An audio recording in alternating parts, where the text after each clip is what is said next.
Hey, welcome everyone. I, Council President Walsh, call the November 4th City Council meeting to order. Mayor Polly has an excused absence tonight, so I will be serving as Mayor Pro Tem, and Councilmember Hall is also excused. As a reminder, it is the season. We continue to have a remote aspect to our meetings, so both staff and members of the public may be participating in tonight's meeting remotely via WebEx. We have a heavy schedule tonight, but we're going to start it together with the Pledge of Allegiance. I welcome you to join me with the Pledge of Allegiance.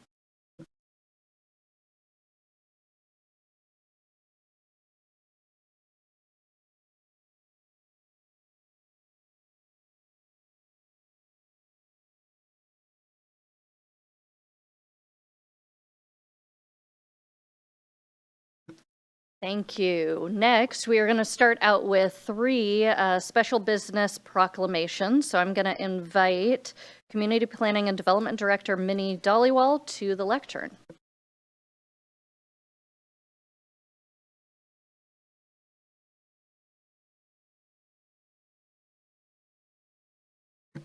Okay, well, looking forward to this. You guys do a great job. So the proclamation, whereas the International Organization of World Town Planning Day, WTPD, was founded in 1949 to advance public and professional interest in planning both locally and abroad, and to create a special day to recognize and promote the role of planning in creating livable communities. And whereas celebration of WTPD is promoted each year by the American Planning Association, APA, and its professional institute, the American Institute of Certified Planners, AICP. We like our acronyms around here. And whereas urban planners play a critical role in creating livable, sustainable communities, and we celebrate the valuable contributions sound planning makes to the quality of life in our local communities and all levels of government. And whereas planning provides an opportunity for all community members to be meaningfully involved in making better choices that determine the future of their community. And whereas the celebration of WTPD gives us the opportunity to publicly recognize the participation and dedication of the members of Planning Policy Commission and community members who have contributed their time and expertise to the improvement of the City of Issaquah, Washington. And whereas the City of Issaquah wishes to show appreciation for many valuable contributions made by dedicated planning professionals in the City of Issaquah, and extend our heartfelt thanks for the continued commitment to public service by these professionals.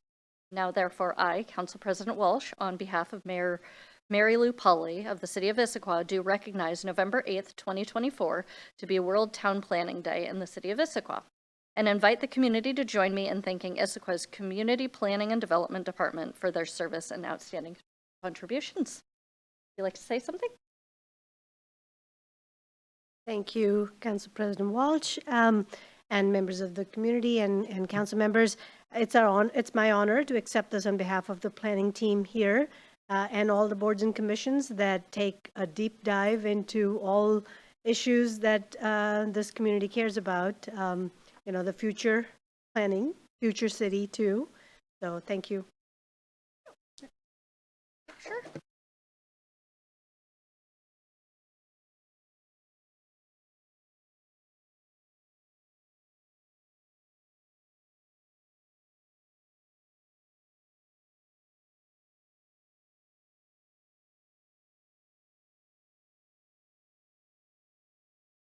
Okay, next we've got the Accounting Day Proclamation, and I would like to invite Deputy Finance Director Jennifer Rain, Senior Payroll Analyst Amanda Gutierrez, and Fiscal Specialist Sophie Wong up to the lectern. This is probably the most exciting proclamation I've gotten to do, and I can't believe it's simply Accounting Day. I think it should be more. Whereas the National Accounting Day celebrates on the 10th day of every November to recognize the accounting experts that ensure financial health and stability, and whereas accountability, transparency, and organizations are tantamount in municipal government stewardship of taxpayers' resources, accountants and the City of Issaquah's finance team provide responsive, diligent, and accurate service to the City of Issaquah and its community members. And whereas the Finance Department supports Issaquah services through the development of budgets, accurate financial reporting, audit preparation, monitoring, business tax administration and collection, procurement and accounts payable, utility billing, and payroll, and that is a lot. And whereas the City of Issaquah wishes to show appreciation to the Finance Department professionals, therefore, Mary Lou Pauley, the mayor of the City of Issaquah, recognizes November 10th to be 2024 to be Accounting Day in the City of Issaquah, and invites the community to join me in thanking the Issaquah Finance Department for their service and outstanding contributions. Give this to you.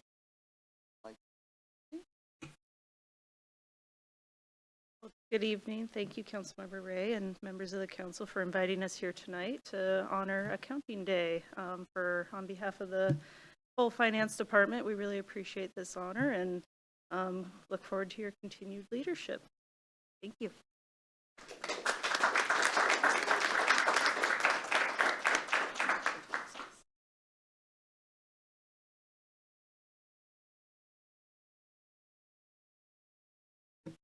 Okay, and next up, Councilmember Hunt is going to present Issaquah Recycles Day proclamation, and I would like to invite the Solid Waste Program Analyst, Sam Tarvin, up to the lectern.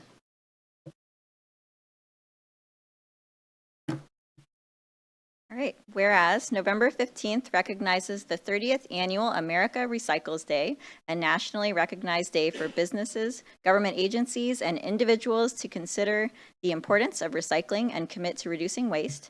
And whereas the City of Issaquah seeks to effectively steward our natural environment to ensure a sustainable legacy for future generations. And whereas the City of Issaquah strives to reduce waste, conserve natural resources, prevent pollution, and save energy. These goals are advanced through a robust compost and recycling program. And whereas Issaquah is a leader in demonstrating the next generation of sustainability in the Pacific Northwest and serves as a model for innovation, collaboration, and effectiveness, in large part due to Issaquah's Sustainability Department and Environmental and Regulatory Program. And whereas the City of Issaquah wishes to show appreciation for its sustainability and environmental and regulatory program professionals. Now, therefore, I, Councilmember Victoria Hunt, on behalf of Mayor Mary Lou Pauley of the City of Issaquah, do recognize November 15th, 2024 to be Issaquah Recycles Day in the City of Issaquah and invite the community to join me in thanking Issaquah's Sustainability and Environmental Department for their service and outstanding contributions. Sure. Thank you, Council. So through Issaquah's Climate Action Plan, the city committed to diverting 70% of its solid waste away from landfills by 2030 and 90% by 2050. Recycling is a key action in achieving these goals. To date, in 2024, the city's residents and businesses have diverted almost 4,000 tons of recycling away from the landfill. 99% of single-family homes, 100% of apartments and condos, and over 90% of businesses participate in recycling programs. However, we still have a way to go to meet our diversion goals. The city is implementing innovative programs and campaigns to promote and increase recycling, from hosting hard-to-recycle collection events and implementing waste sorting stations at all Issaquah public schools, to the planned expansion of our construction and demolition recycling ordinance and continued education on recycling best practices and transitioning away from single-use plastics. The city is using a whole-of-community approach to achieve our diversion goals and keep Issaquah beautiful for generations to come. Thank you.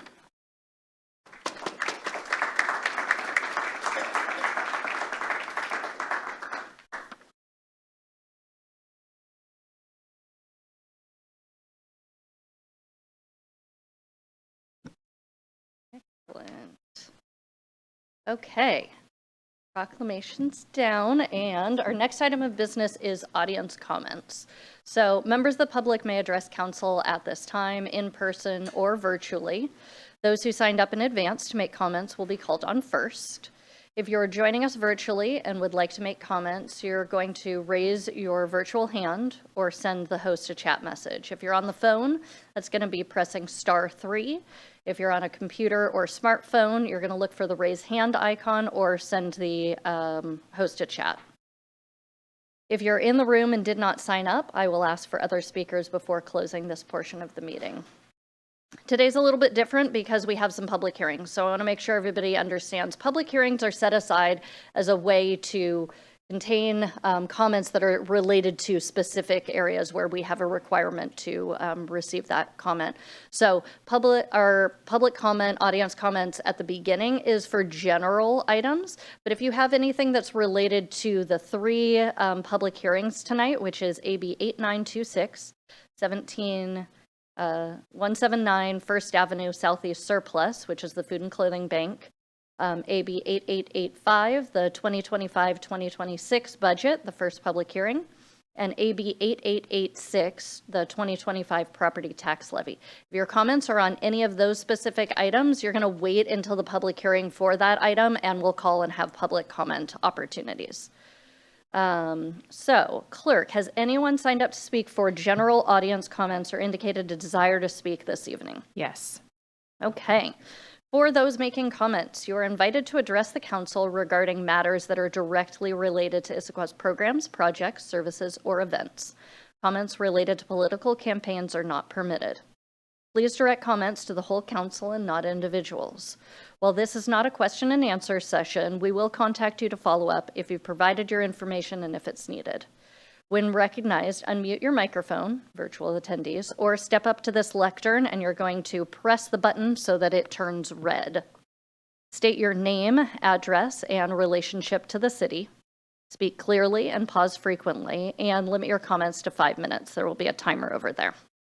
If you're attending virtually and do not respond after your name or phone number is called, or if your connection is lost unexpectedly, the meeting will need to proceed. You're encouraged to rejoin the meeting if able.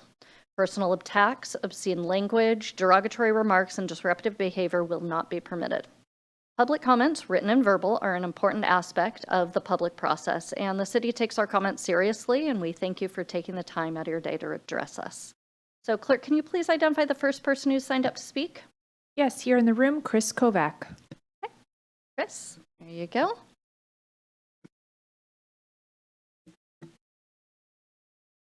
Well, good evening, council members.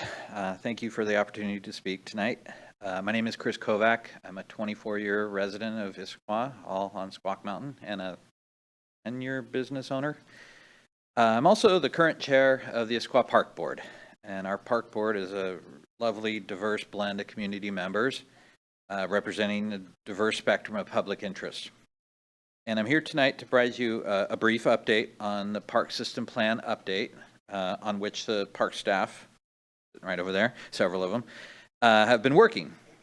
The plan builds upon and incorporates several significant themes and elements, particularly the balanced promotion of active and passive park uses and opportunities.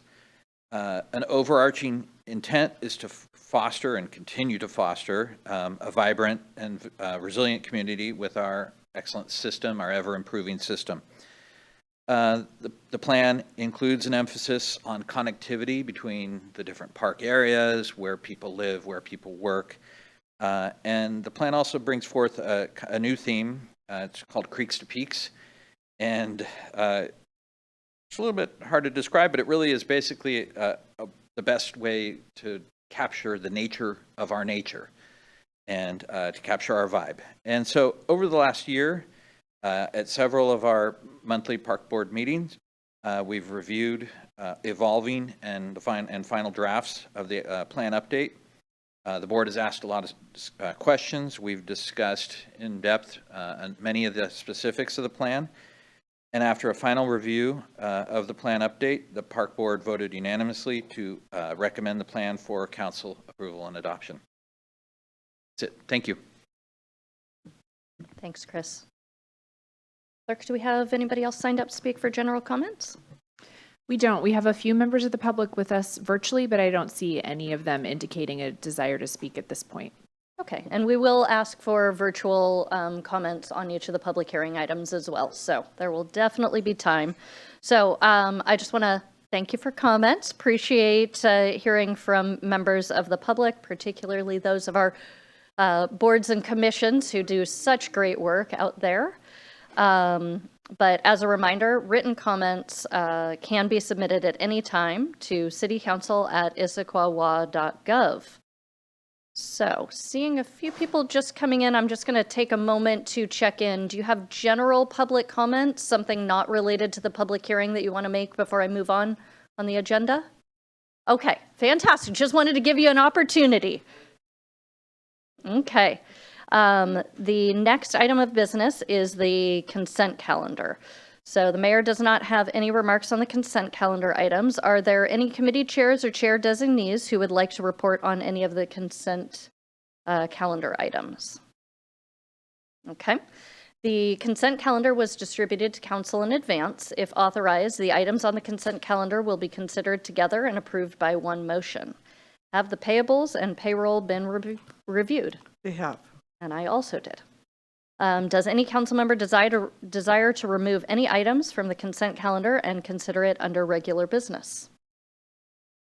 Seeing none, is there a motion? Thank you. I move that we adopt the consent agenda as presented. Second. Fantastic. The motion to approve the consent calendar as presented has been moved and seconded. Is there any council discussion? Okay, hearing none. All those in favor signify by saying aye. Aye. Those opposed? Okay, that passes unanimously. The next item of business is our first of three public hearing, AB 8926 for 179 First Avenue Southeast surplus. And I'd like to invite Administrative Services Manager Jeannie Justice to make a presentation for us.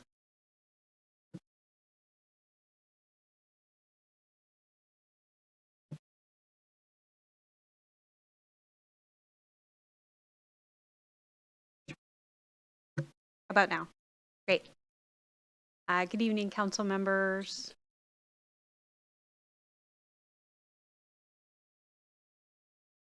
Jeannie Justice, I'm the Administrative Services Manager in charge of facilities for the city.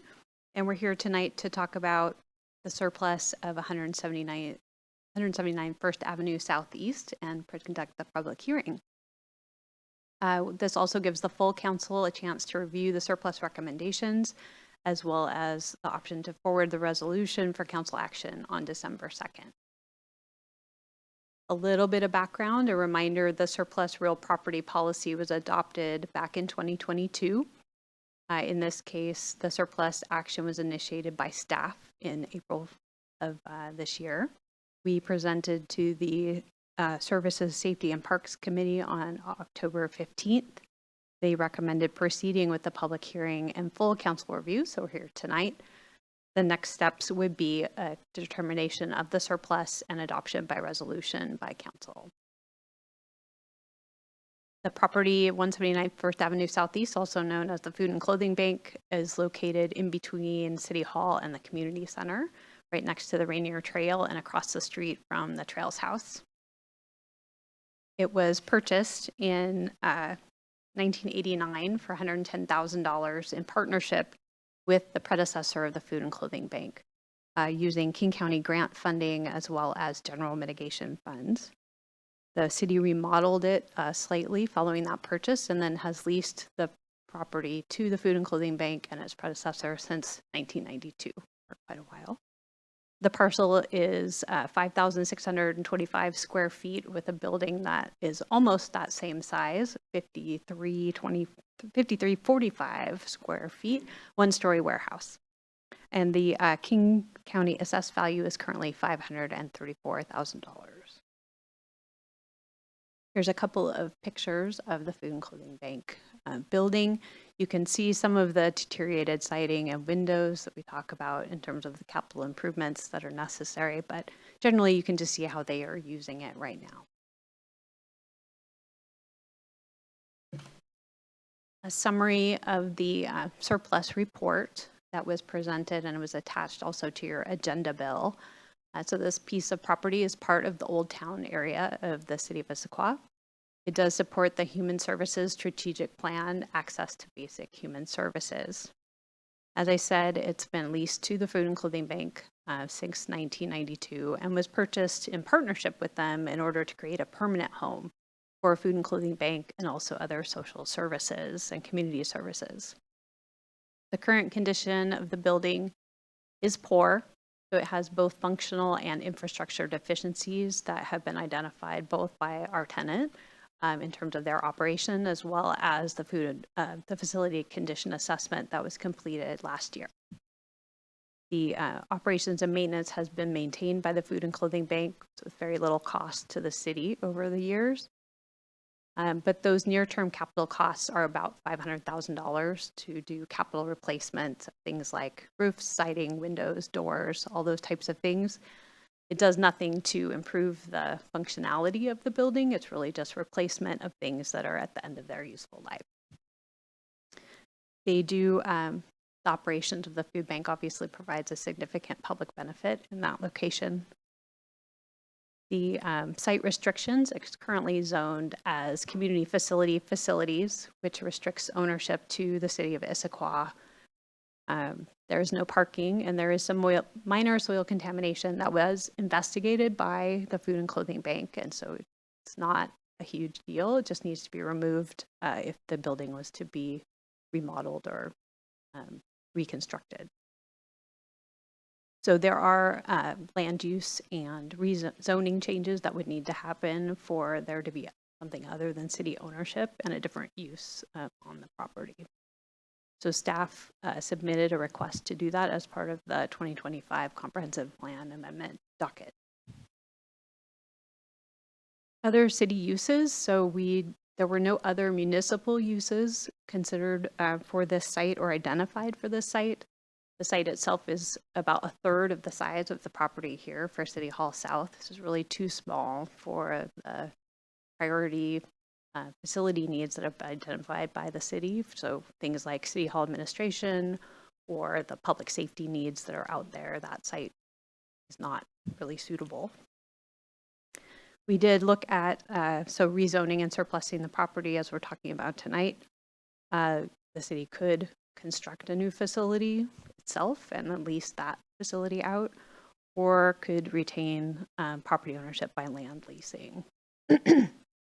We decided that sale would generate the annual tax revenue for the city and general fund, as well as generating some one-time funding that could assist with facility needs.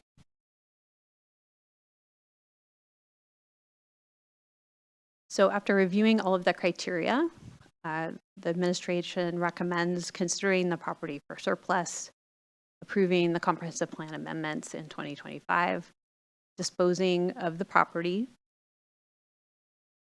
In terms of fair market value, given the reason for purchasing the property and the method of acquisition, the lack of really further funds invested, and the use of the property for the Food and Clothing Bank, we recommend accepting the King County assessed value of $534,000 as the fair market value.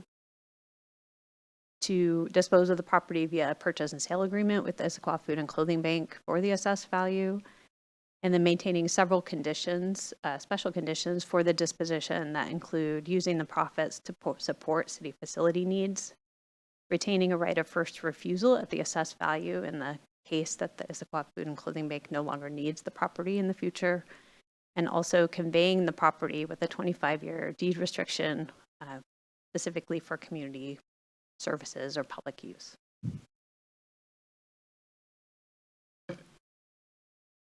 So some of the options are to provide minor changes and proceed with the surplus resolution for council adoption on December 2nd, or instruct staff to make substantial changes and return to the committee.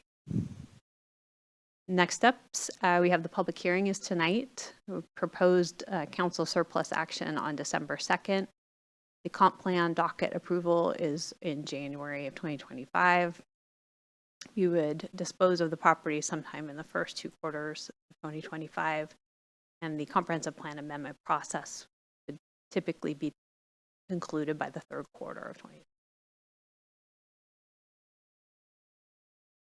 The recommendation is to conduct the public hearing and adopt the proposed surplus resolution on December 2nd. Excellent. Okay.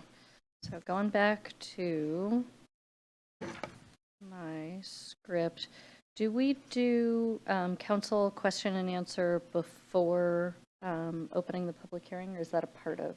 Okay, fantastic. So before opening the public hearing, Councilmember Martz, as Chair of Services, Safety, and Parks Committee, would you like to summarize the committee's recommendation on this item? Certainly, thank you very much.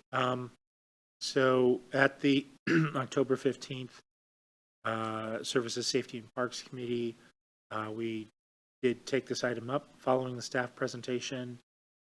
We had Stephanie Bradel from the Issaquah Food and Clothing Bank Executive Director spoke about their mission and increased community need for its services. Eric Oliner, board member, spoke about the current IFCB location and the organization's needs.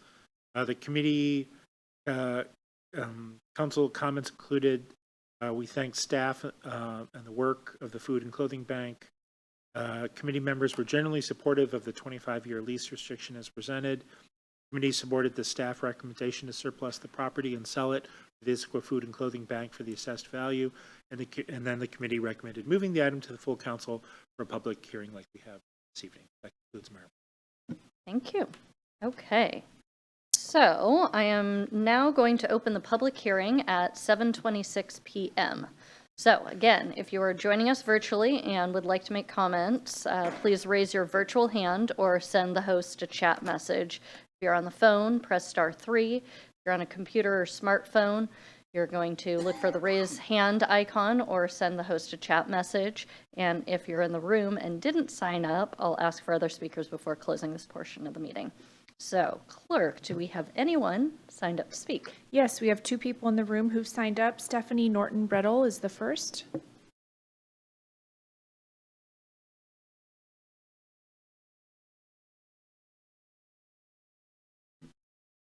Right?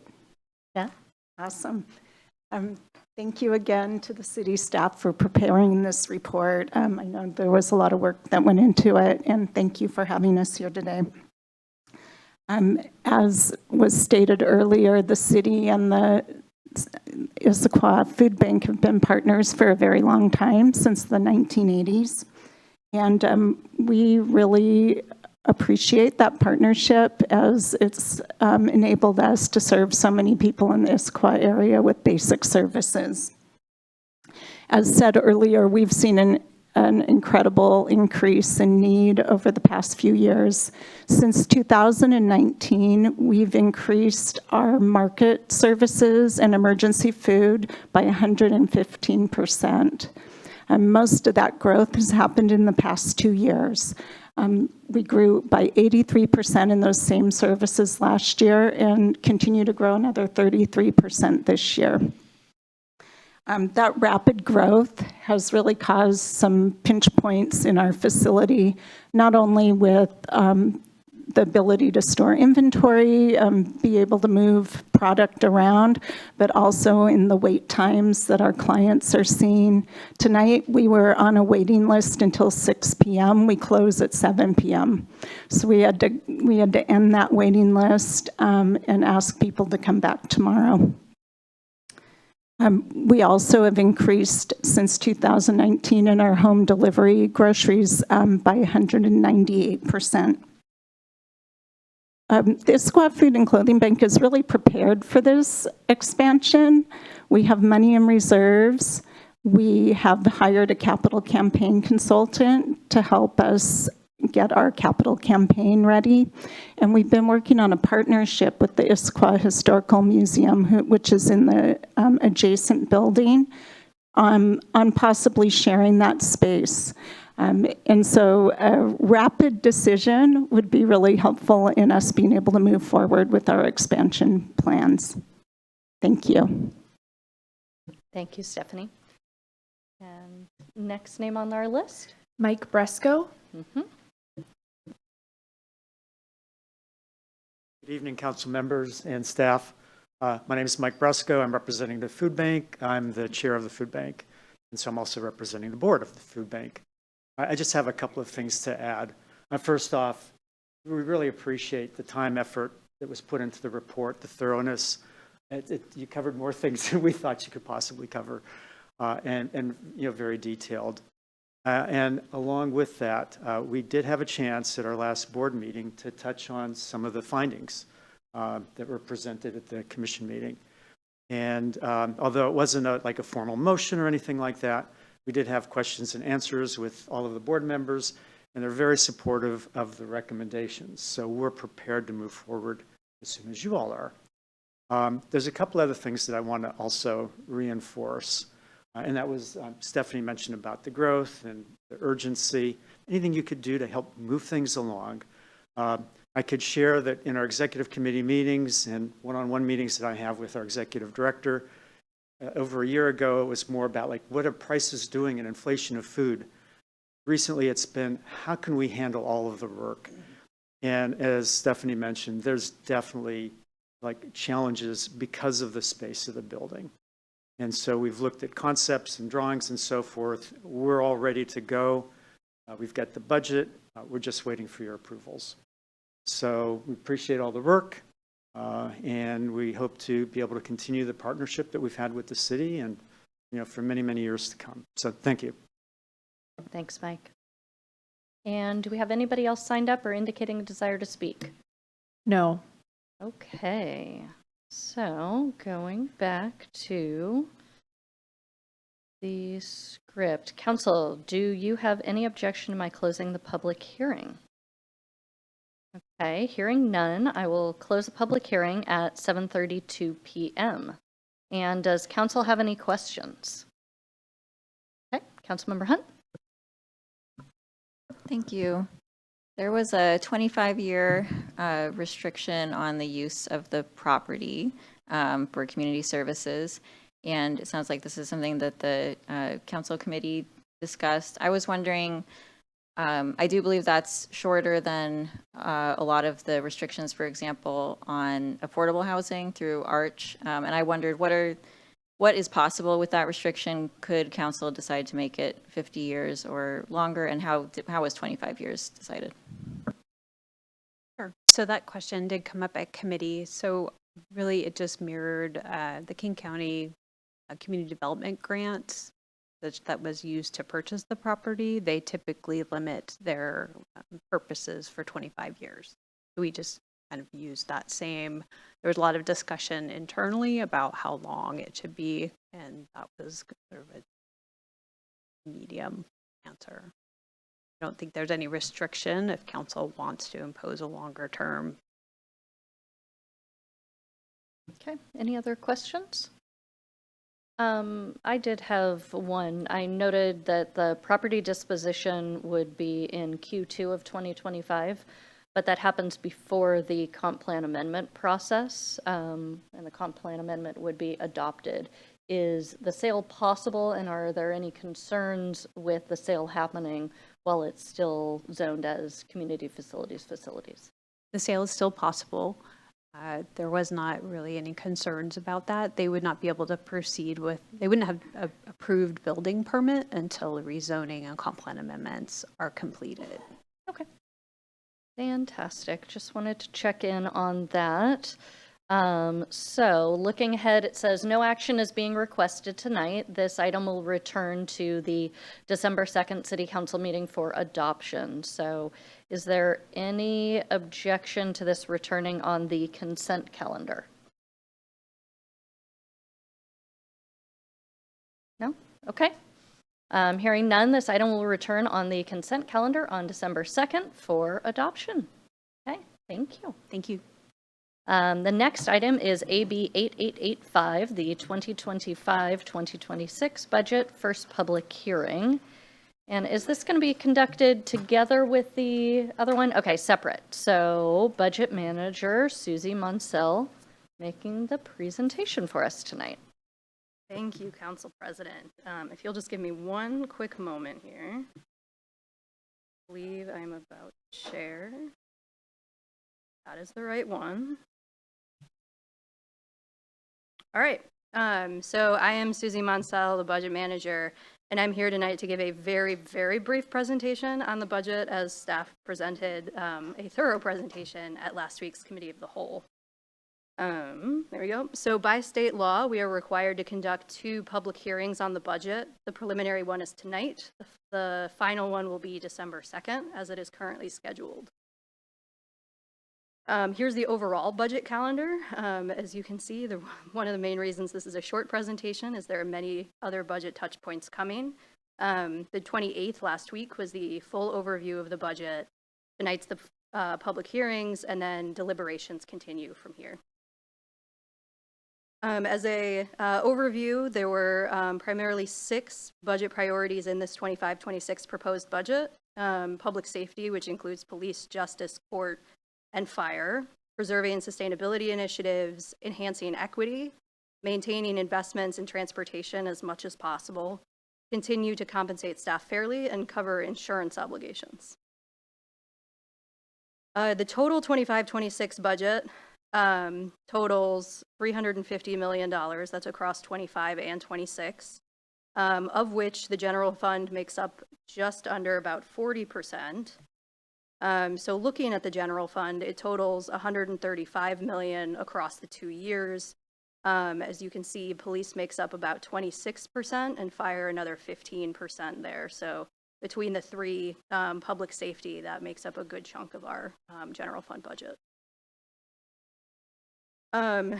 Brief overview on the full-time employees proposed in this budget. As you can see, we do have a reduction anticipated or proposed in 2025, going from 305 in 24 to 296. And all the detail on that was presented at last week's meeting as well. High level, looking at the 5-year forecast of where this budget would put us by the end of 2029. As mentioned last week, the 25-26 proposed budget is both years are proposed at the 15% undesignated fund balance as a percent of expenditures as by the financial management policy for the city. And then from there, it starts to come down. So that refers to the structural deficit that we talked extensively about last week, and I'm sure we will speak more about as the budget deliberations continue. And that is the presentation I have for the budget. Excellent. I mean, not the budget situation, but the presentation, much appreciated. So I'm now going to open the public hearing at 7:37 p.m. So again, if you're joining us virtually, we would love to get your comments. Raise your virtual hand or send the host a chat message. If you're on the phone, press *3. If you're on a computer or smartphone, look for the raise hand icon. If you're in the room and didn't sign up, we will ask for public commenters before closing this portion of the meeting. So clerk, has anyone signed up to speak or indicated a desire to speak? Yes, we have, I believe, 1 person here in the room and 1 person virtually signed up. The first person is Heather Clark. Thank you. Hi, good evening, council members. My name is Heather Clark. I work at HopeLink. I'm the East Side Mobility Coordinator. I work to ensure that transportation is a resource and not a barrier for all individuals in our community. I advocate for non-drivers, which includes many older adults, youth, lower income individuals, people with disabilities, and recent immigrants, and more. Roughly 30% of Washington residents are non-drivers, and they depend on other means for transportation. So when I hear about potential reductions in transportation services, I think about those who don't have any other options. In 2022, staff at the Issaquah Senior Center reached out to me to ask about how to address transportation barriers many of their clients were facing. And their front desk staff reported receiving several calls each week from seniors who were wanting to attend activities, lunches, but were unable to get there. I did visit the senior center in person. I love Issaquah. I jumped at the chance to come out. And fixed route transit doesn't quite get folks who have mobility issues to the senior center to access that programming and those lunches. Some I realized would have been eligible for Metro Access, a paratransit service, but many don't. And so we talked about possibilities, volunteer driver services, other options. And while wonderful, those services often require advanced notice, up to 2 weeks advanced notice, and eligibility hoops and more. So it was an immense relief when MetroFlex launched in October of 2023, as it filled transportation gaps for older adults needing to reach that senior center. Not only that, but discussion later with staff at the Garage Teen Cafe. They mentioned that there are youth who attend those activities who wouldn't be able to otherwise without MetroFlex. I also, in outreach that I've done, engaged with folks who live in lower income apartments who rely on MetroFlex to access community resources. So MetroFlex really meets a growing demand for same-day short notice transportation that all cities on the east side are grappling with. They represent Redmond, Bellevue, Kirkland, Issaquah, Mercer Island, Sammamish. It's a growing demand, and it's a challenge. Non-drivers depend on it. Others appreciate the option to leave their cars at home. But if the MetroFlex service leaves the city of Issaquah, those who are dependent upon public transportation services will feel the impact the most. It is challenging and time-intensive to implement a service like MetroFlex, and once gone, it will be difficult to reestablish. I recognize also that setting city budget priorities is extraordinarily difficult. I am pleased to see that enhancing equity, maintaining investments in transportation as much as possible, and preserving sustainability initiatives are three of your priorities. Continuing to fund MetroFlex meets each of those three priorities, and I urge you to reconsider cutting the city's funding for that valuable service. Thank you for your time. Thank you, Heather. Is there anyone else desiring to speak on the budget? Anyone online? Yes. The DIA Executive Director, I believe that's Corby that's with us. And Corby, I've just made you a panelist, so you should be able to unmute.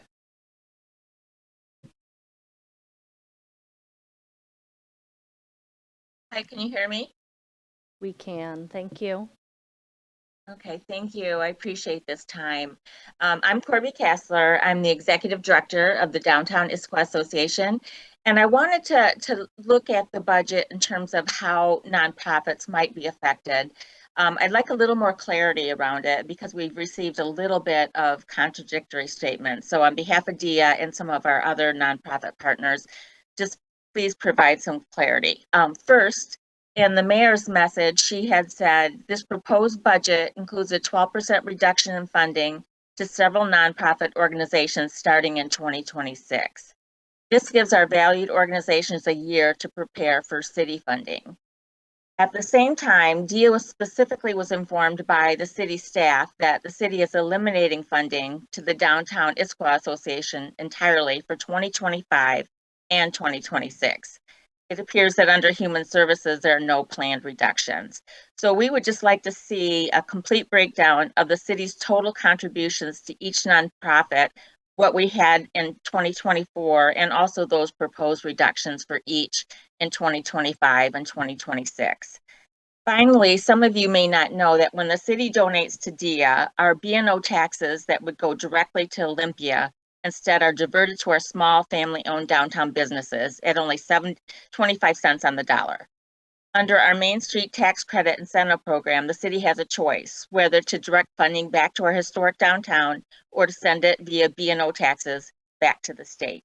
I ask that this program and the ramifications of not using these tax incentives be considered before any final decisions are made on the budget. And I'm available if anybody needs to contact me. If they have more questions, please feel free to email me or to call me. Thank you very much. Thanks, Corby.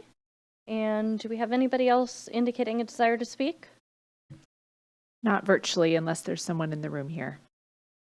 Okay, go ahead. Thanks.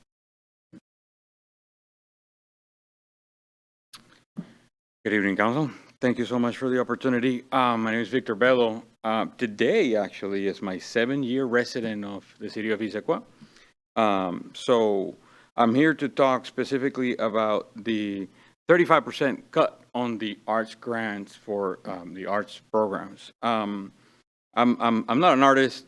I have like 3 hairs of creativity in my head. I'm probably going to lose them soon enough. But there is a historical a historical record of significant advancements of humanity when investments in the arts occur, right? economic growth. You can see it as recent as in Bilbao, Spain, when they opened the Guggenheim Museum. It completely changed the economic outlook of that city for the better, right? Urban revitalization, public art projects enhance, the makeup of the city, the diversity and inclusivity, social cohesion, education and innovation. So through arts, sometimes we make outstanding leaps in innovations in technology. But well, going back sometime, Leonardo da Vinci, all the stuff were mostly driven by art, right? I know that we are in tough economic climate and we have to make cuts, and sometimes it's easier to go for the things that are, not like human services. I know we need the police, we need fire, we need, all of these human services. They're very important, but we have to sometimes understand that we need to still keep the flame of that creativity in the community and invest in it, because it helps the growth of the city in ways that sometimes can't be really measured until years later. So as we move forward in these deliberations, and I understand that there is the Doors Open program that we're going to rely on to cover the gap that we're creating by cutting the 35%, which is great. I would love for us not to be depending on other programs that are external to our city and see if we can fund it ourselves, because there's a lot of initiatives that we currently support that are very, important, vital to the makeup of our city, right? And I wish that we would continue to do so in the future. Thank you. Thanks, Victor. Appreciate it. Anybody else who wants to make public comment on the budget at this time? Okay. Looking back into.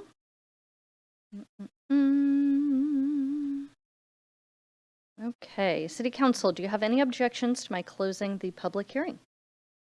Okay. Hearing none, I will close the public hearing at 7:47 p.m. So, does council have any questions? I know we've addressed this and we have many other deliberation opportunities, but any questions coming up now? Okay. So, no action is being requested tonight, so this item will return for council deliberation at the November 12th Committee of the Whole Council meeting, and the next public meeting on the budget will occur at the December 2nd City Council meeting. So our next agenda item is AB 8886, the 2025 property tax levy. And Budget Manager Susie Monsell will come back to the lectern on the next topic. Thank you, Council President. Presentation mode. All right, so I am back for another very brief presentation ahead of a public hearing. This one is on our 2025 property tax levy. As a reminder, by state law, we levy property tax once a year, and even though we adopt a biennial budget, we are still required to go through this process annually. So the public hearing is tonight, and then the anticipated adoption, the proposed adoption of this levy is November 25th at that meeting. So property tax in Washington State allows jurisdictions to create the amount of property tax received, to increase the amount of property tax received annually by 1% plus the value of new construction. So looking at our 2025 levy, that first number is our 2024 levy. So then we can add on an additional 1%. In this case, it amounts to about $106,000. And then the value of new construction that was constructed since our last levy amounts to about $41,000. And then every once in a while, the county does these refunds. There's a lot of weedy detail behind it, but that amounted to about $27,000 for us for 25. As a comparison to our 24 levy, the 25 proposed levy is about $175,000 in addition. And I should note this is the amount included in the proposed budget. So one of the big factors when it comes to property tax is property values. So property values in 2025 in Issaquah are expected to increase by about 16%. So the median residential value we used for last year was 1.125 million. This year for 25, what we're seeing from the assessor's office is 1.3 million in Issaquah. So the estimate that comes from that for the regular levy due to the city would increase from 24 to 25 by $97. So moving to what it would look like if we don't take the 1% increase, which is the piece that we have discretion over as a city. If we were to not take the 1%, the impact to the average household to that $1.3 million median residential value would be $13. It's the difference between that 933 and that 920. It's the total across both our regular levy and our excess levy, which is a couple of voted levies from a while ago. A little bit of perspective, how Issaquah's portion of property tax fits in with all of the other pieces of property tax that are charged to residential and commercial properties. This is from the 2023 levy, but it hasn't changed really, especially that portion that goes to the city of Issaquah is really only, well, for 24, it was $8.55 on the dollar, 8 cents, approximately 9 cents. So we make up just a small portion of the typical property tax bill. And with that, that is my presentation tonight. Okay, I appreciate that. I'm going to go ahead and open the public hearing at 7:51 p.m. So if you're joining us virtually, we would love to hear from you. Raise your virtual hand or send the host a chat message. If you're on the phone, you're going to press *3. If you're on a computer or smartphone, look for the raise hand icon. And if you're in the room and did not sign up, I will ask for other speakers before closing this portion of the meeting. So clerk, has anyone signed up to speak or indicated a desire to speak? Yes, 2 people have signed up. The first is Jim Reed. Okay. Yeah. Yes, go for it. Before you get started, yep, she's going to help you get your mic on. There you go. Thank you. Thank you. Ladies and gentlemen of the council, I normally wouldn't be too concerned about the amount of money you're talking about adding onto property. But we own 4 contiguous parcels at 6225 East Lakes and Mamish Parkway Southeast across the street from Home Depot and Fred Meyer. It was our gravel pit since the 60s. The only thing we have left are 4 pieces of property across the street that are continuously turned down for development. We're getting water off stormwater drainage number 3 north of Lakeside's property and south of Von Hill Road. We're getting water from I-90 all the way down there when it rains like crazy. We have aerial photos going back to 1936 that show the property is dry. There probably are a couple exceptions to that. We have 3 pieces of heavy, one-of-a-kind scrapers sitting on there that were used on top of Lakeside's pit for years, and they haven't sunk yet. We used to use the property for storing 5/8 state spec 5/8 minus aggregate because we'd have problems with dirt bikers coming in and going over the pile, and the whole pile's out of spec. So we have 4 parcels valued at over $4 million, and we don't even know what we can do. We had an arson in the building, I think it was 2020 or 2022, which clearly did some roof damage. So the next year, because of the heavy rains, the roof came down. And I thank the agencies that worked with us because there are a hell of a lot of requirements to take a building down. And we're just a family. We can't afford all this stuff. So my question is what can we do with our property? Nobody will tell us. We spent hundreds of thousands of dollars in 2013 with Johnson Underwood to try and develop it. And then some guy which is not you guys, but some just hired employee for for the EPA turned it down because Johnson Underwood had applied for the 6-month permit because the tribes, the city, the county, Fish and Wildlife all agreed it was a good project. Now we've had 5 other substantial builders come in. We don't even know what we can do with it. They're claiming the whole thing's wet, and from our point of view, the reward we got for cleaning up the building that was unsightly was a 150-foot setback on both sides of the ditch. Yet a gal, I think her name's Peggy, forgive me if it's not right, but at planning, she wants to see it developed. There's another gentleman at planning, I don't remember his name, but he rides his bike to work every day, and we were talking about North Fork of Issaquah Creek.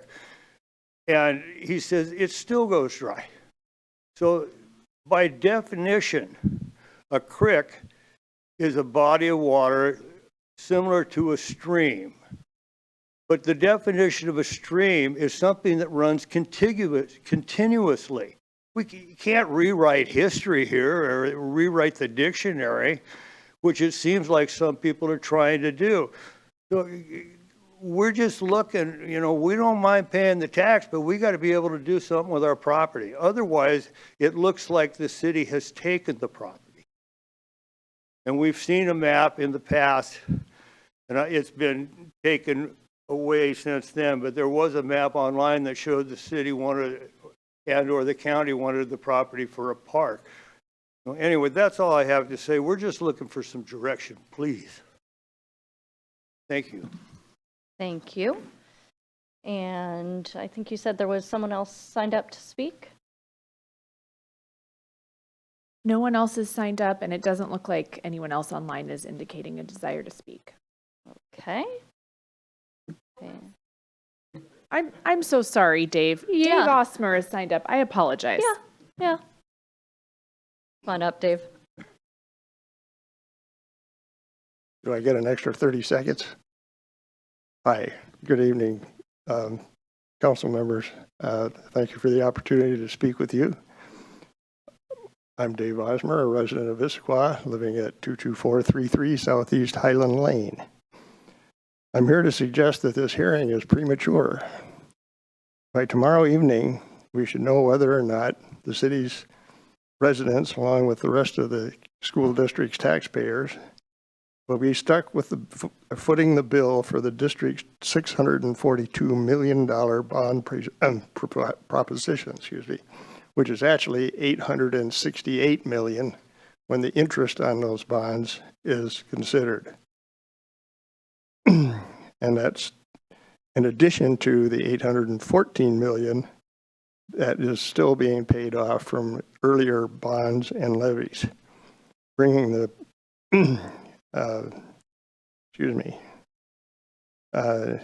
bringing the total debt that we taxpayers are in to the school district to a few dollars shy of $1.7 billion.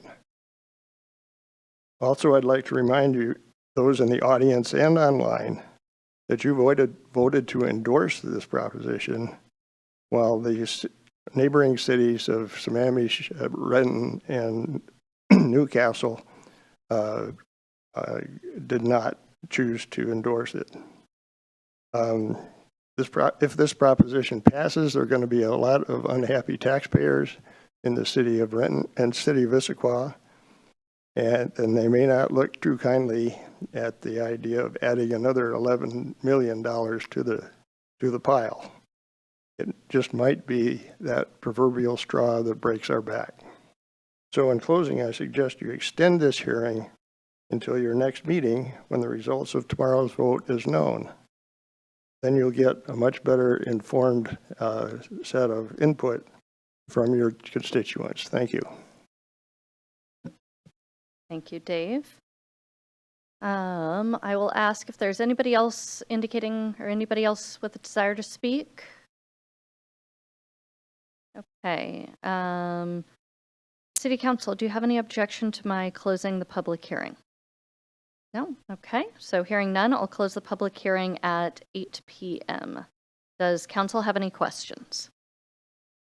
No. Okay. So no action is being requested tonight. This item will return to the November 25th City Council meeting for adoption. There will obviously be discussion between all of those portions, and we welcome public comment. Is there any preference to this returning on the consent calendar or regular business? November 25th? Any preferences? It's revenue. Regular businesses. Regular business? Okay. Fantastic. We'll get that. Okay, and on to tonight's regular business item. AB 8927, 2025-2026 legislative agenda. This item was last before council at the October 14th Committee of the Whole and is returning to City Council tonight for action. And I'd like to see if our lobbyist, Shelley Helder, is online and available for this presentation. I see her coming up. All right. Can you hear me okay? We can. Thank you. Okay. Well, I just have some brief comments for the council this evening, and then happy to answer any questions that you may have based on the feedback that you provided. The last time I was before you all, I have worked to make changes to the draft legislative agenda, which reflects the city's top priorities for the upcoming legislative cycle, as well as the policy manual, which is the reference document that lists the city's positions on various policies that may or may not come up during the legislative session. I'm going to briefly describe the changes that were made to the documents. They are in your council packet. The legislative agenda document actually had other changes made to it, and so that was also sent, should have hit your inbox this afternoon. On the legislative agenda, we provided some more specificity to the language around the city financial sustainability priority. That was feedback that was provided, and so we specifically are calling out a request to change the cannabis revenue distributions as well as more direct distributions to cities. For the digital permitting priority, we refined the language to a little bit to be more specific about what the benefit is, both to the state as well as to the jurisdictions that would be participating. For the parks funding request, we removed the funding request for the dog park, and we're just focusing on the funding request for Creeks to Peaks. And in addition to what you see in that draft legislative agenda, we will also be developing a fact sheet. We often refer to that as a one-pager that will provide more information on what that project is and what the request from the state will help accomplish. Those are the changes to the legislative agenda. The policy manual, we added several statements. First statement that was added is regarding food insecurity. This was language that was recommended by Councilmember DeMichelle. We added language regarding affordable housing coordination, specifically with religious organizations, and that's language that was recommended by a Regional Coalition for Housing, or ARCH. We added a statement about support for funding of public defense and specifically workforce development. And we eliminated the language regarding stormwater. There was a comment that was perhaps a little bit stronger than just the facts about the need for updates. And so we took that into consideration, as well as added a statement about the desire to continue to seek state support for an additional crossing of I-90 within the city limit. So those are the changes to the documents before you this evening. Happy to answer any questions. The next step would be for council's approval and then to brief the city's legislators on your priorities. Fantastic. Thank you, Shelley. Does council have any questions? I'm seeing crickets and shakes of heads. So is there a motion? Go ahead. I move to approve the 2025-26 legislative agenda as presented. Second. Okay. The motion to approve the 2025-2026 legislative agenda as presented has been moved and seconded. Is there any council discussion? I would just say I appreciate that we were heard and the changes were made. So if there's no further discussion, the motion before council is to approve the 2025-2026 legislative agenda as presented. All those in favor signify by saying aye. Aye. All those opposed? Okay, that passes unanimously. The administration is also requesting our input on the proposed Wednesday, November 20th legislative breakfast date and time. The breakfast would be at 8 a.m. at Tibbetts Creek Manor. So if you'll go ahead and check your calendars, and I'll circle back on this at good of the order, and we'll see. I will put that down on my good of the order idea. Legislative breakfast. Okay, great. Next item of business is AB 8808, the 2024 Park System Plan adoption. And we've got Park Planning and Development Manager Robin Spear coming to the podium.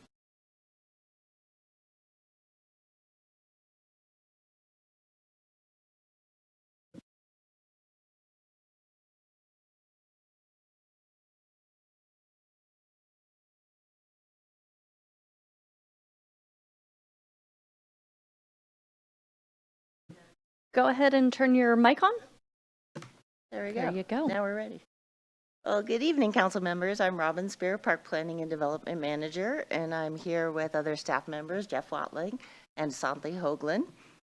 And we are here to provide you a final update for the Park System Plan and seek approval from City Council for adoption of the 2024 Park System Plan. So tonight I want to just go over our Park System Plan background and timeline, the Park Board engagement and community engagement we had, our plan content showcase, just doing a brief overview of every chapter, and then look at our recommendation. So I know we've shown this timeline before, but I want to give you just a brief update. The team started in May of 2023 with a kickoff with our consultants from Design Workshop. And we went through interviewing focus groups. From September through February, we reviewed and refined park classifications, our goals and policies, and did a lot of data mapping. Then from March through April, we did our public outreach. We did surveys, mapping, and looked at our near, mid, and long-term project identifications. From May to July, we developed our draft plan documents for feedback from boards and committees. And then from August through September, we refined the draft plan and received a recommendation from the Park Board and the Safety Services and Parks Committee. We greatly appreciate all the time and effort it took the Park Board members to review each aspect of the plan, and we had many productive discussions during our meetings. We reviewed the park classifications, goals and policies for the park element in the comprehensive plan, our core values and themes, creeks to peaks, which you heard previously, our implementation strategies, and really looked at the community input and feedback to make sure we were aligning with the community's needs. The Park Board really challenged us to recognize our system gaps, our need for balance between active recreation and the preservation of open spaces and the environment, our need for more outreach and inclusion of cultural aspects such as the arts and tribal engagement, and increasing our creekside acquisitions and projects, which was part of the 2018 plan, and maximizing our available park space for multi-use activities, looking at partnerships, and to continue to be really proactive in conservation efforts. So as you can see, we listed all our meeting dates with plan engagement, and as Chris mentioned earlier, on August 26th, they moved to recommend the draft park system plan move forward to City Council with some requested amended changes. The motion passed unanimously with 8 votes.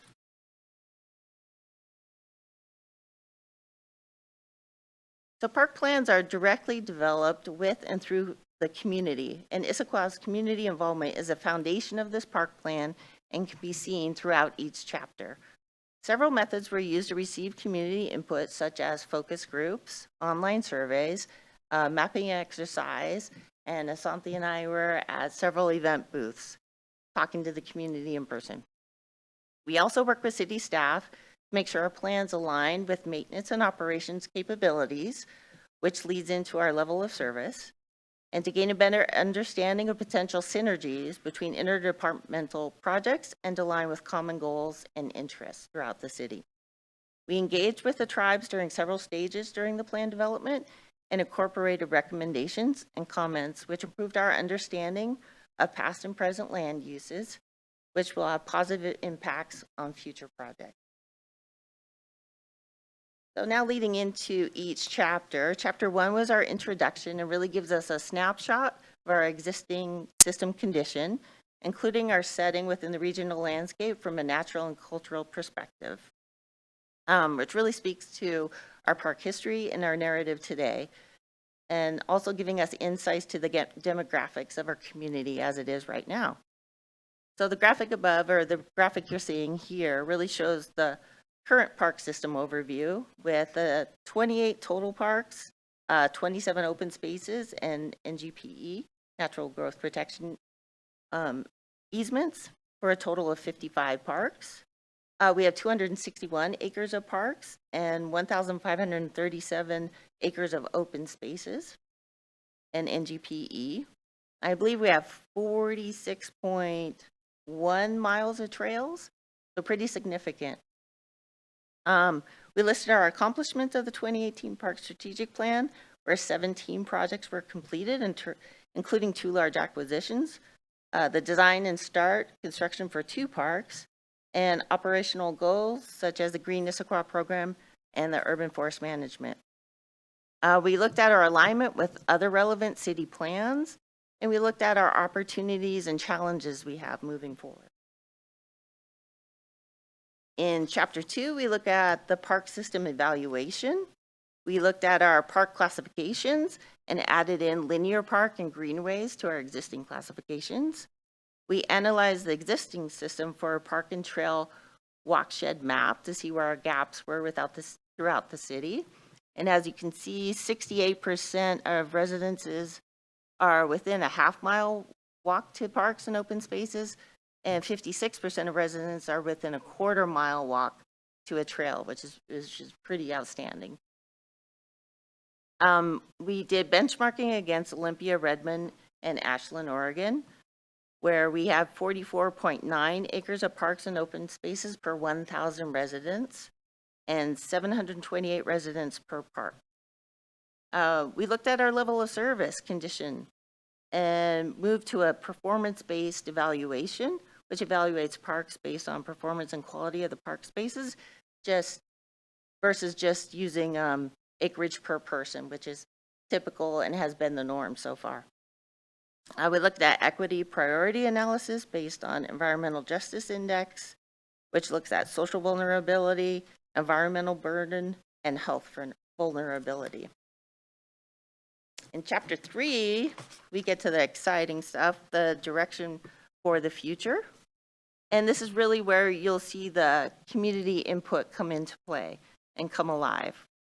The 2018 Park Strategic Plan vision is still applicable, but the community really wanted us to focus and put more emphasis on sustainability and environmental conservation and preservation, support diversity and inclusion of all ages, abilities, and cultures, and strengthen connections to foster mobility throughout the system, and finally seek a stronger balance between open space and recreational facilities. We looked at the plan's core values, which came out of community input, which were connectivity, vibrancy, resiliency, and balance, which each had more specific goal statements that'll be integrated into each project. Each core value with those set of strategies, each core value had a set of strategies, which then leads us into implementation. So throughout the outreach with the community and the assessment of the existing park system and looking at the philosophy behind the green necklace, a new concept really started to form for us for the city's park system. We looked at the intersection between our natural fabric of the topography, the creeks, and the tree canopy, and that relationship to our trails, trailhead, parks, and open spaces, the migration patterns for habitats and wildlife, where we have our social connections and active connections, and where we celebrate our arts, culture, and history. And all that kind of culminated into 4 main themes that overlaid together: the creeks, the valley floor and reaches, our forested hillsides, and our mountainsides. And this really became Creeks to Peaks. So our intent is for every park and trail within the city system to become connected and accessible, and so every person can have their own personal and memorable experience as they move throughout the system. In Chapter 4, we look at implementation, because a park system really isn't successful unless we can implement the concepts, plans, and projects that we are proposing. So we revisited the 2018 plan and used it as a baseline, and reconfigured our near, mid, and long-term project list to ensure that the next 20 years has a strong direction that's feasible. We reviewed and modified our ongoing capital programs and other planning and operational programs to continue funding critical maintenance and acquisition strategies for the future. We reviewed park amenities and what is needed for our future, making sure we are staying innovative and dynamic and able to respond to changes in the community moving forward. We looked at different funding sources and noted that partnerships will be a critical piece to help expand our active recreation opportunities and conservation efforts. And finally, we looked at what we needed to do to focus on in the future, such as branding our Creeks to Peaks concept, doing a trails assessment plan, and enhancing our trail system, enhancing tribal engagement, and develop a robust system of feedback to ensure cultural resources are highlighted and protected, and to complete a citywide wildlife corridor study.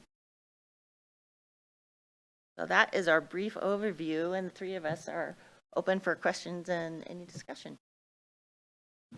Thank you. We'll start with Councilmember Martz as Chair of the Services, Safety, and Parks Committee. You have a summary of the committee's recommendation on this item. I sure do. Thank you, Council President Walsh. On June 25th, 2024, the committee first reviewed draft chapters, core values, community engagement, projects and prioritization, and Creeks to Peaks concept. Recommendation to maintain emphasis on trail connections, development of regional-sized playing fields, and matter of equity being addressed through the park system. On October 15th, following staff presentation, no one spoke at public comment. The council council comments included the following. Committee members thanked park staff for a good plan and presentation. Committee indicated that they were impressed by the equity priorities outlined in the plan. Committee members appreciated the amount of community engagement that was part of this process. Committee acknowledged that the plan is strongly anchored in the needs of the community that is important with the budget challenges the city is facing. The committee consensus was to recommend adoption of the plan to the full council. This concludes my report. Thank you. Okay. Does council have any questions on this item? Okay, Councilmember Hunt. Thank you. I believe when we last met as a council with the Issaquah School Board, there was a discussion around particularly cricket and the fact that there's a growing interest in having cricket facilities.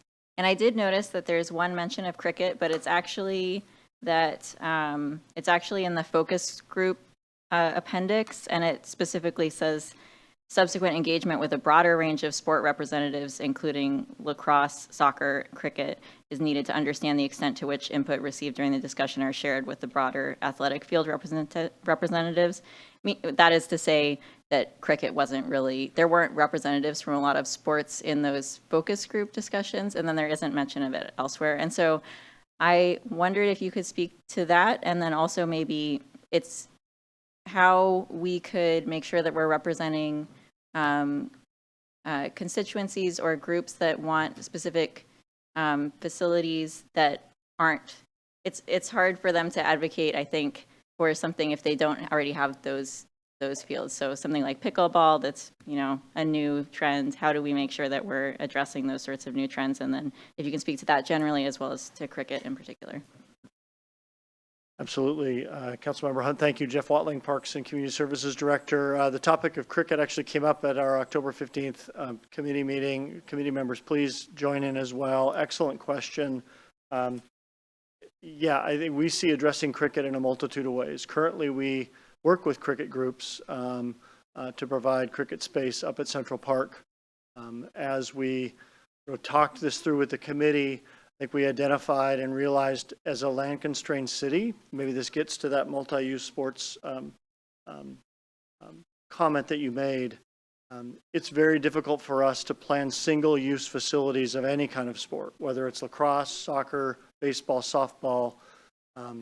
When you look at an overlay of a cricket field and how that could complement some rectangular fields, lacrosse, soccer, etc., we really see, and the park plan speaks to some priorities when you get into implementation of athletic fields, how we look at creating multi-use sports fields that could accommodate cricket as well as other sports. So definitely intended to be a part of the plan, as well as other future sports might arise, pickleball, etc. I think the intent of this plan is to remain nimble and remain flexible as those trends happen. But again, I would emphasize multi-use facilities really is a priority for us.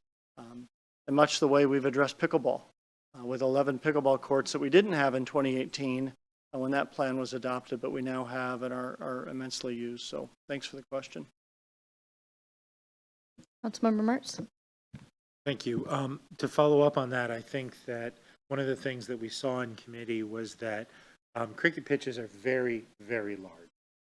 I did not realize how large a cricket pitch was, but staff showed how you can set up, if you have adjacent soccer fields, you can basically set up a pitch between them and have the central area, whose name escapes me, in that region between the two soccer fields. So I'm hoping that as time goes by, we look at those sorts of options as we configure our fields to do, you know, as needed availability to convert, again, as an unneeded basis to create those cricket pitches. But it's essentially equal, one cricket pitch is equal to two soccer.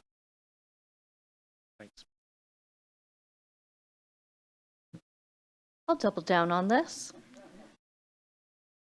How would that be represented in the near-term, mid-term projects as a way to recognize that this is a need of the community?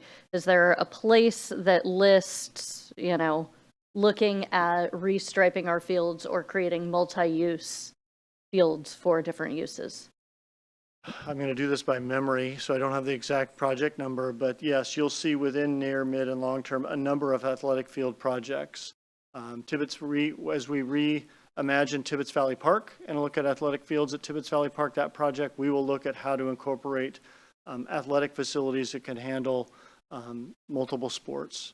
As we reinvest in Central Park, both the existing pads as well as Pad 2, the Central Park facilities, we will look at how to incorporate multi-use sports in those as well. And even as you'll also see in the implementation strategy, opportunities to partner with the Issaquah School District and how we create community sports fields on some of the Issaquah School District campuses. We would also look at how we could get creative and flexible with how we configure lines and multiple facilities in one space. Great. Thanks for taking us full circle on that. From question to expansion to implementation. Any other questions coming up on this? Seeing none. Okay. Do we have a motion? Does the chair want to make it? I see the excitement coming in. Yes, I would very much like to make it. And if you, I will just, I got caught a little flat-footed. Well, look at that. There we go. Thank you very much, Deputy Council President. I move to adopt resolution number 2024- 25. adopting the 2024 Park System Plan. Is there a second? Second? Fantastic. The motion to approve resolution number 2024-25, adopting the 2024 Park System Plan, has been moved and seconded.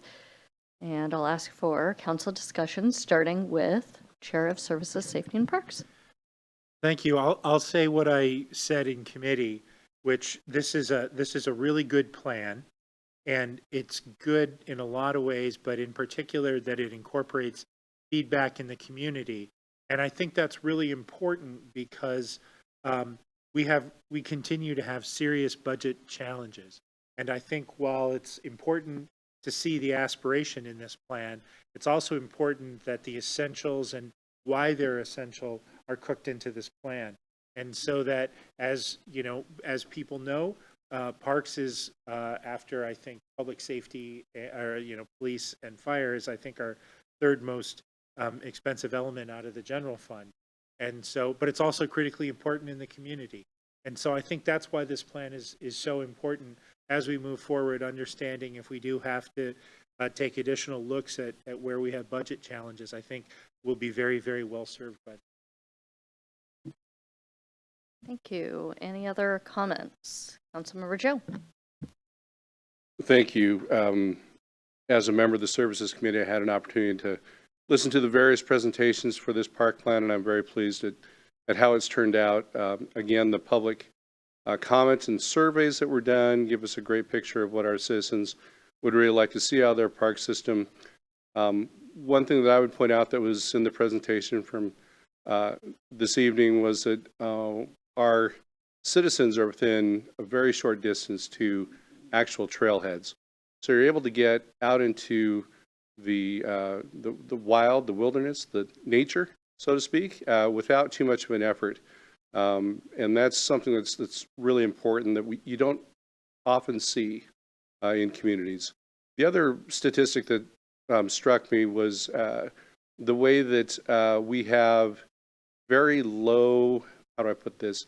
From an equity point of view, we have very low pollution or externalities that are impacting the living environment for our citizens. In other words, the park system serves as a sponge for the water, serves as a filter for the air, and makes Issaquah a great place to live because we've thought out and really planned for parks along the way so that the impacts that you see in some other communities on an equity impact are not present in Issaquah. And I think that says quite a bit for the long-term planning of our Parks Department and our citizens and the councils before us when they planned on these issues. And then finally, I would just like to say that I really applaud the Parks Department and the Parks Director for the way this plan also is designed not to sit on a shelf. In other words, the plan has an implementation section to it. There are steps along the way to go after additional funding, to go after sources that can help us leverage with the school district or our other partners like the tribe to really enhance the park system that we have. And so I'm very excited to see this go forward. I'm looking forward to the trail study that will be coming later in this process as well so that we can continue to enhance our parks and make them a great asset for our city. So thank you to the Parks Department. Thank you to the administration for all the hard work in making this possible. Thank you. Any other comments? Okay, I'll go ahead and add in. This plan reminds me of the Issaquah Climate Action Plan, and that's a good thing because it's not just we want to create a vision, gosh darn, and then put it out there and nothing can be done from it.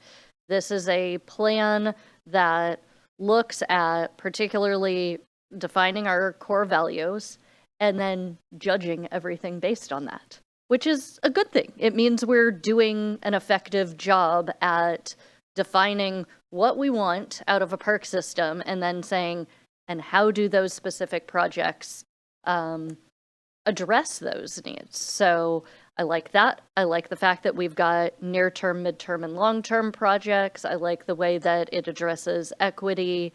I hope the the park board uses this in the same way that the environmental board has, and looks back at what the challenges they had, which the difficult thing with this is going to be you laid out all of the great plans and all of the things that we would love to do in a near-term period, and there isn't budget for it.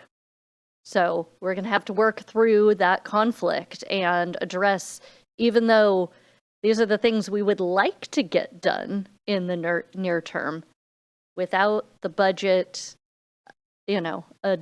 associated with that. I think those are some of the conflicts that we will end up addressing.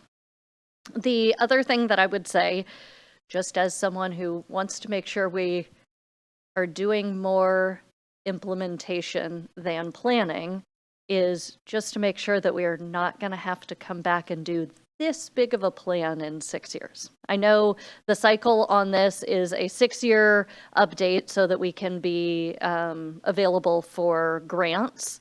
But this gives us a 20-year scope of where we would like to do. So I would hope when we come back in 6 years that we would be able to do a lighter touch than having a 2-year, 11-meeting, countless staff hours and consultant tasks, because I think this gives us a good starting point, and I think it's something that we'll have to have legs to really see how it does and whether or not we can adapt to it, because in my mind, one of the worst things would be to do all of this planning, not have the money to implement those things, and then go back and do more planning. If we cannot do these projects effectively, I still think those projects are our next steps, and I would hope that we would refrain from redoing our planning in such a large scale in a 6-year period. So, checking back in, seeing if any other comments on this. If there's no further discussion, the motion before council is to approve resolution number 2024-25, adopting the 2024 Park System Plan. All those in favor signify by saying aye. Aye. Those opposed? That passes unanimously. Thank you. 2-year project and check. Okay, next we've got committee and regional reports, starting with Councilmember Joe. Thank you. November 20th, the Cascade Water Alliance Board will be meeting. November 6th, the Cascade Water Alliance Public Affairs Committee will be meeting. A summary of some of the items on the last Cascade Board Alliance meeting, that the mayor attended. She wanted to pass on that the board authorized a $350,000 contract with Petra Tech to provide services in updating members' risk and resiliency assessments and emergency response plans. She noted it would be a good opportunity for us to ensure that this work is coordinated with our own city work in emergency planning and other departments, so that there is not duplicative efforts to complete this work for our city. They also received a staff presentation on the update on the wholesale contract proposal with Tacoma Water and the project to update Lake Taps. So the board will continue to get updates. There's going to be a little bit more of a deep dive for board members in November. In the report that was sent to you this evening, the monthly report, Cascade Water Alliance does note that on October 6th and 7th, they were there at Salmon Days. They had about 300 people that stopped by the booth to learn about water conservation, and they were also present at Salmon on Sunset, if you attended that event. So Cascade is trying to get out into the communities and make sure that member communities are getting that type of support. And LTAC, finally, will be meeting on November 20th at 3 p.m. At Tibbetts Manor. The agenda has not been set yet. That concludes my report. Thank you. Thank you. Councilmember Hall has an excused absence, so Councilmember Hunt. Thank you, Council President Walsh. We have an upcoming meeting of the Council Planning, Development, and Environment Committee on Wednesday, November 6th, so that's an unusual day for that committee, at 6:30 p.m. here in Council Chambers. We have one item, which is COM 0070, Title 18 Update Middle Housing Regulations. And then I have one other upcoming meeting on November 8th, which is this coming Friday. I have a Kokanee Management Committee meeting, and we are going to be doing some future planning, looking at budgetary guidance, for example, for 2026. That concludes my report. Thank you. Councilmember Ray. Thank you, Council President. The November 12th Mobility and Infrastructure Committee meeting has been canceled. At this time, the committee does not plan to meet until 2025, and that concludes my report. Wow, way to just move it on. Okay, appreciate that. Councilmember Martz.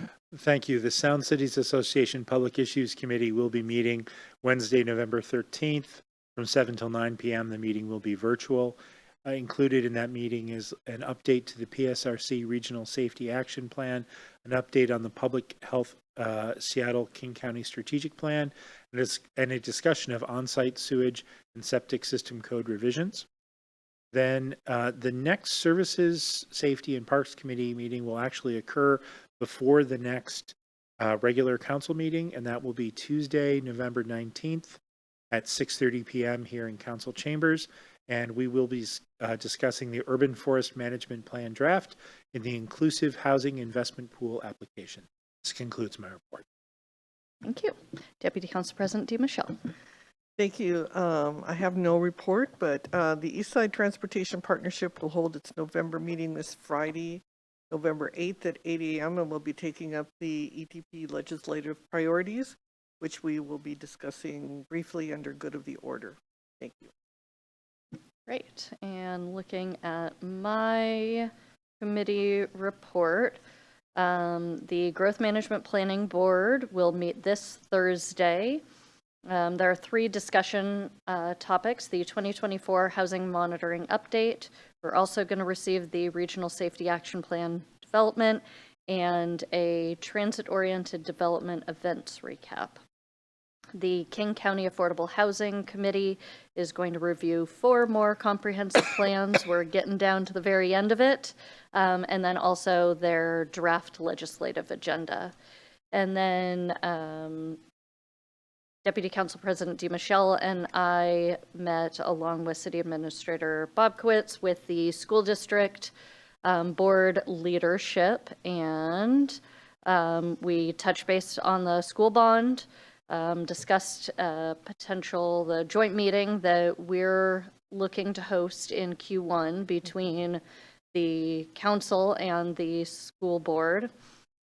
We had put forth a potential date in March. We're looking for a location. We're going to give that to the school board to review at their November 14th meeting, and then it will come to us for a potential date, so that we can see what options work for everyone.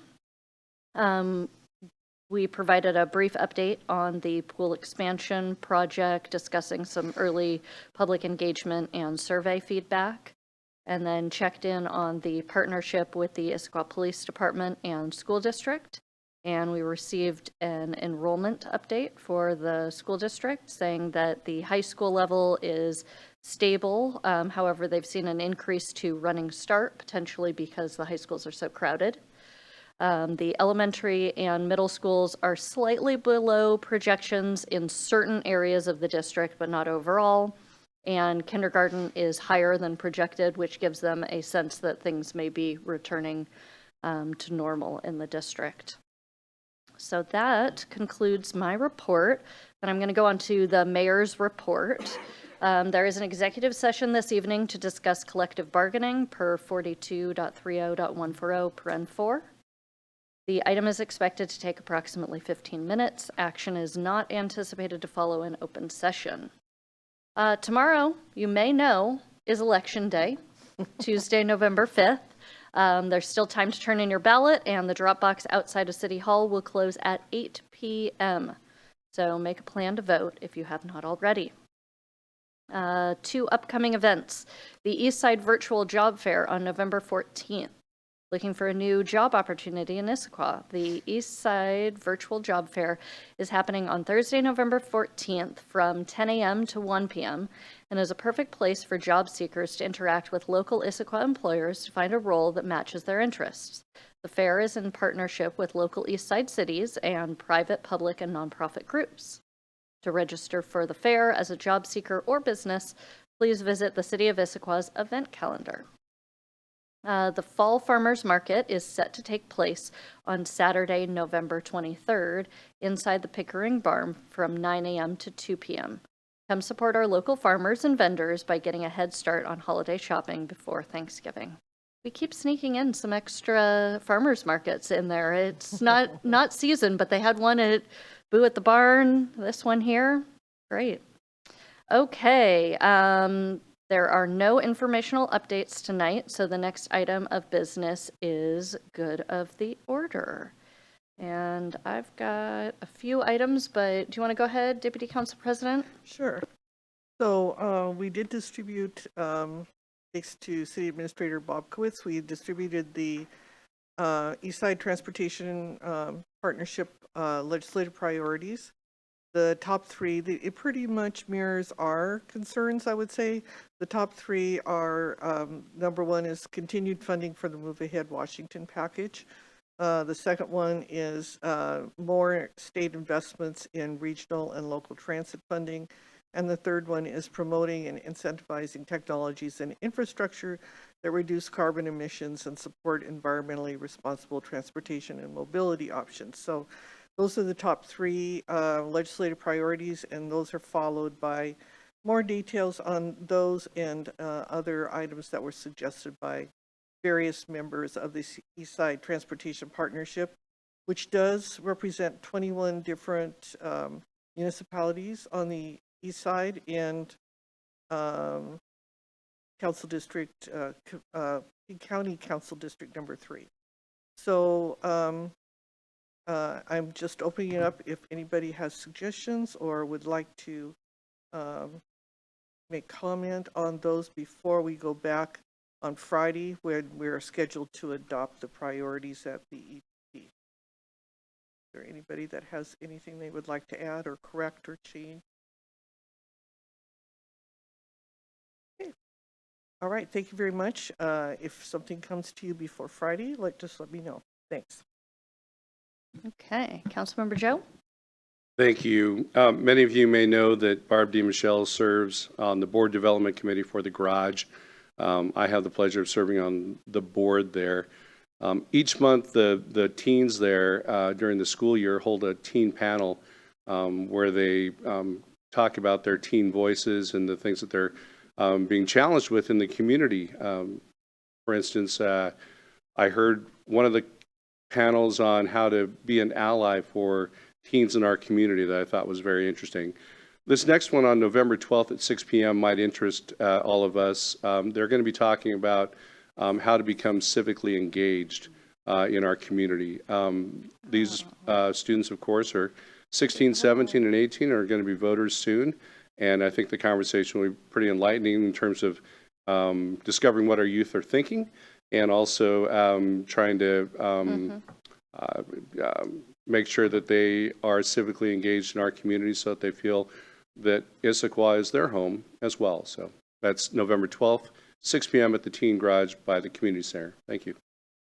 And unfortunately, that's 30 minutes before our Committee of the Whole meeting, but appreciate that. We've got a Committee of the Whole meeting on November 12th, Tuesday, November 12th. Yeah, maybe I have the date wrong. You're right. So it's actually November 13th, but I'll check that date. I think Yeah, it's the 13th. Wednesdays makes more sense. It's Wednesday the 13th. Yeah. Okay, They are usually Wednesday. fantastic. Thank you for catching that. Appreciate it. Great. Councilmember Hunt? Thank you. Yesterday, I attended the Dia de los Muertos, Day of the Dead celebration that was put on by the Circle volunteer community group, as well as the city of Issaquah. And I just wanted to express my appreciation for all of the folks that make that event happen every year. It seems like every year there are more families enjoying and partaking in that celebration, and I really appreciate it. Great, thank you. Okay, I've got a few things to update here. First of all, next year I could really use some help with the pumpkin derby. We had a little bit of a rollover situation, which I'm sure you guys will see when you get a chance to review the video, which will be coming out. So we made it down all of the other times. Our pumpkin stayed on, which was one of my big goals, but we did not win anything. So just putting it out there. In other things, just 3 things for you guys to know about. Budget questions. If you want it in next Tuesday's meeting, in the Tuesday meeting, it needs to be in by tomorrow morning. So use the little information for the budget question repository. We've gotten 2 requests for potential dates. There's an email for a middle housing date that we need you to reply to. That is going to be a walking tour of Old Town area. So if you'll look at those 2 potential dates and let us know, that would be great. And then the one that I think they're asking for a response on tonight is the legislative breakfast date options. So we've been given 2 date options, November 20th or December 5th. Both of them, I believe, if I'm not mistaken, are Saturdays? What are they? No? November 20th is a Wednesday, and December 5th is a Thursday. So those would both be early morning. Usually it starts at, 8 a.m.? All of that. So if there are any issues that anybody has with either of those dates, please let us know. Not seeing any, so I'm going to assume then we can pass it on and just make it a choice of the legislators or staff. Yeah, I think we were leaning toward the 20th, so. Okay. And we'll confirm that over the next couple. Okay. Sounds good. Much appreciated. Any issues with doing that before the election is certified? Okay. Fantastic. Just thinking ahead on those things. Okay, so that is good of the order. I'm sorry. Yeah, go ahead. I don't quite understand that. Say that again? Because historically, we have had some elections that are extremely close that might not be resolved by when's the election certified? I believe it's the 27th, 29th. I'd have to look. If there's an issue, we'll address it at the time. I don't know. Unless the council feels very strongly this evening. Okay. I think given how close some elections have been in the recent past, it would be wise to do it after the certified by the. All right, so we can do the December date then. Okay. Okay. Fantastic. Okay. Any other good of the order items? Nope. Okay, I'll just note some upcoming council meetings. Tuesday, November 12th, we have a committee of the whole meeting. Anticipated items include the 2025-2026 budget deliberations. Monday, November 18th, a committee of the whole meeting. Anticipated items include also the budget deliberations, the comprehensive plan periodic update, and the citywide strategic plan update. That's going to be a hefty one, so, come with your energy on that. Monday, November 25th, the regular city council meeting. This is being held 1 week later than normal due to impacts of the Veterans Day holiday. Anticipated agenda items include the 2025 property tax levy adoption and the school zone speed camera. And our next item of business is an executive session. So, there is an executive session this evening to discuss collective bargaining per RCW 42.30.140 This item is expected to take approximately 15 minutes. Action is not anticipated to follow in open session. Please note, executive sessions are closed to the public. So we will now go into executive session